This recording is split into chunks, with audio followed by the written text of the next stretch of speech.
It was a late morning when Karen, predictably, dialed the police again. Her target this time was my kin, who had politely declined the HOA's repeated demands to join their association. In Karen's mind, refusal equaled defiance, and defiance, in her obsessive worldview, required immediate intervention. She reported unlawful obstruction and fabricated claims of intimidation, hoping to conjure a law enforcement response that would bend reality to her will. I watched the call unfold from the control room, where every communication was logged, every movement tracked, and every possible response anticipated.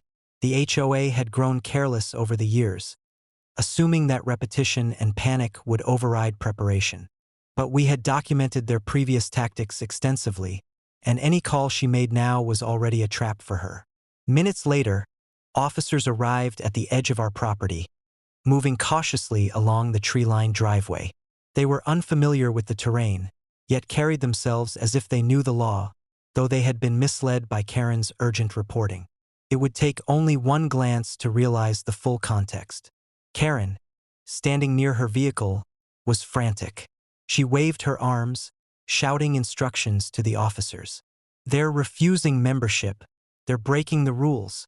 You must take action immediately." Her words were shrill, desperate, and overconfident in her imagined authority. I stepped forward, calmly, revealing my credentials, federal and locally recognized. My kin stood beside me, relaxed yet alert.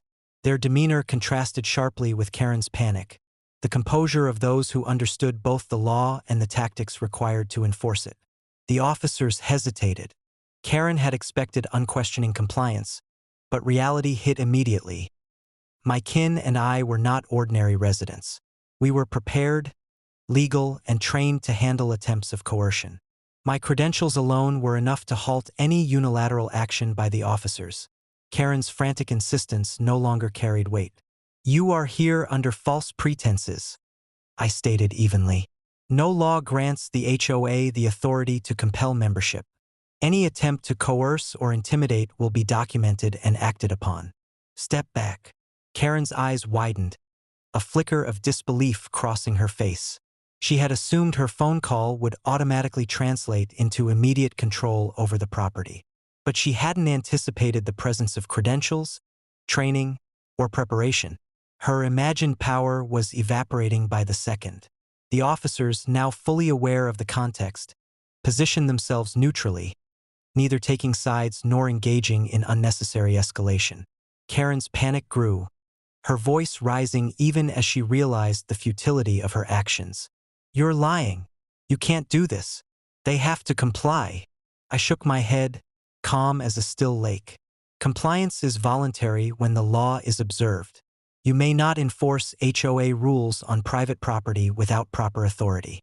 Any continued attempts will be considered harassment." As Karen fumed, my kin subtly signaled to me. Our tactical team had already secured the perimeter, monitoring for any attempt to flank or intimidate. The HOA's previous attempts had trained us well. Every approach was anticipated, every tactic accounted for, every bluff exposed. For the next 30 minutes, Karen continued her protests, waving papers and citing alleged bylaws, but her audience, composed of legal authority and trained observation, remained unmoved. Her desperation was palpable, her influence entirely neutralized by documentation, preparation, and the undeniable authority of law and order. Finally, the officers, after verifying our credentials and reviewing the situation, gently but firmly informed Karen that her complaint had no legal basis. Any further attempts to coerce my kin would result in immediate legal action. Karen's face turned red, fury and humiliation colliding, as the realization settled in. Her plan had failed spectacularly. I turned to my kin, who gave a faint nod of acknowledgement. "She always escalates," they said softly, "but she never learns." I smiled faintly, surveying the driveway, the trees, and the carefully maintained perimeter. And that's the point. Escalation without strategy is meaningless. Preparation wins where aggression fails.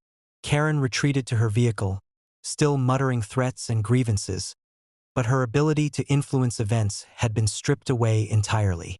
For the moment, the property was secure, my kin unharmed, and the HOA's intrusion thwarted once again. By afternoon, calm returned to the pondside ranch. The sun reflected off the water, sparkling as if affirming the victory of preparation and patience over obsessive interference. Karen's calls would continue, her fury would persist, but one thing had become undeniably clear. On our property, her imagined authority carried no weight. We had anticipated, documented, and neutralized every possible tactic she could deploy, ensuring the sanctuary remained protected. And in that quiet, golden afternoon light, the lessons were clear. Persistence without foresight is powerless, and preparation always prevails.